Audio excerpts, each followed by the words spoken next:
Tak, qaranglar, bugun sizlar bilan bir ikkita funksiyani ko'rib chiqamiz. Kopiya qilish. Xo'p.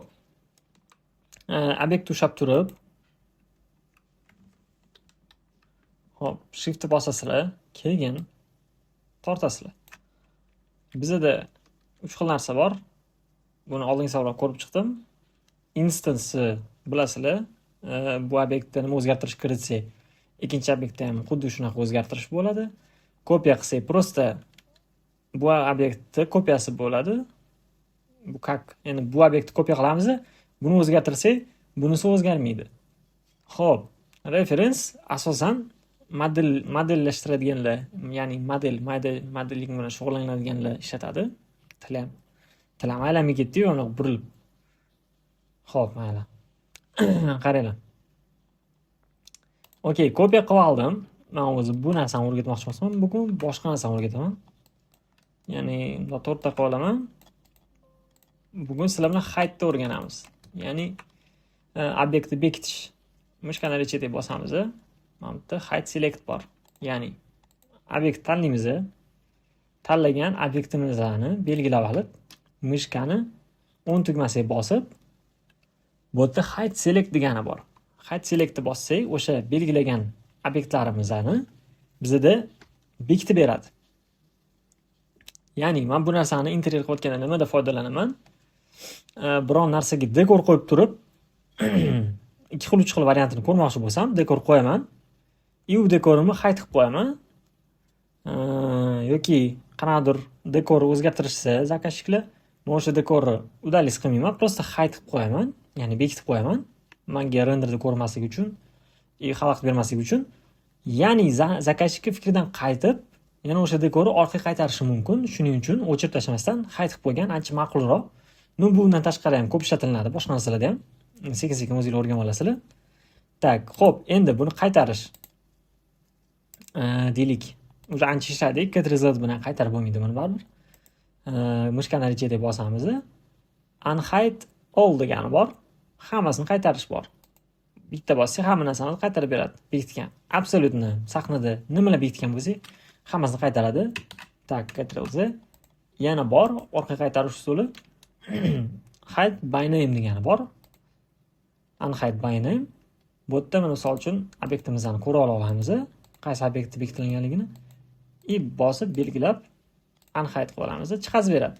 Ya'ni 10 ta dekor bekitgan bo'lsak, bizga qaysi biri kerakligini yoqib turib ko'rib olib, o'sha dekorni ko'rsatib qo'ysak bo'ladi bu funksiya bilan.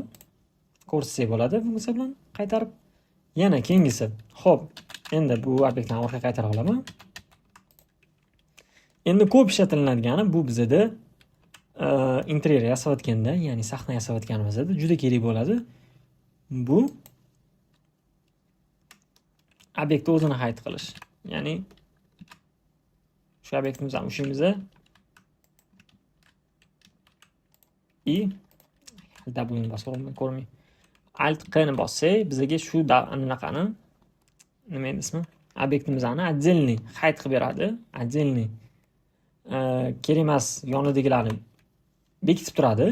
Ya'ni buni o'chirsanglar, mana. O'chirsanglar bo'ladi yoki Alt Q. Tushundinglar? Xo'p. Bu funksiyamiz juda kerak, chunki interyer yasayotganda ham misol uchun dilli sanuzga yasayapmiz. Biz shkafini ustiga dekor qo'yishimiz kerak. Bizga mana bu qolgan obyektlar frontdan menga xalaqit beryapti. Bu obyektni ko'rishim kerak emas. Menga faqat mana bu obyektdagi detallarni, mana bu obyektda liniyalar kerak. O'shani bu mishat qilmasligi uchun Alt Q ni bosib olib, отдельный qilib olaman. Dekorlarimni misol uchun mana box. Mana box qilib olaman. Mana привязка knopkasini bosdim. Tak, qo'yib olaman. To'pni bosaman. Tak, to'pni bosib o'rtaga uni joylashtirib oldim. Deylik, mana joylashtirib oldim. Menga shuni xalaqit bermaslik uchun qolgan obyektlarni bekitib turdim. Agar yoqib turganda menga misol uchun xalaqit beryapti mana. Bu obyektning qattaligini ko'ra olmayman deylik. privyazkani yoqadi, bunga urilib qolishi mumkin. Xullas har xil. Bu yerda hozir 4 ta dona kubik bilan bu narsani misol qilib keltirish sal qiyinroq.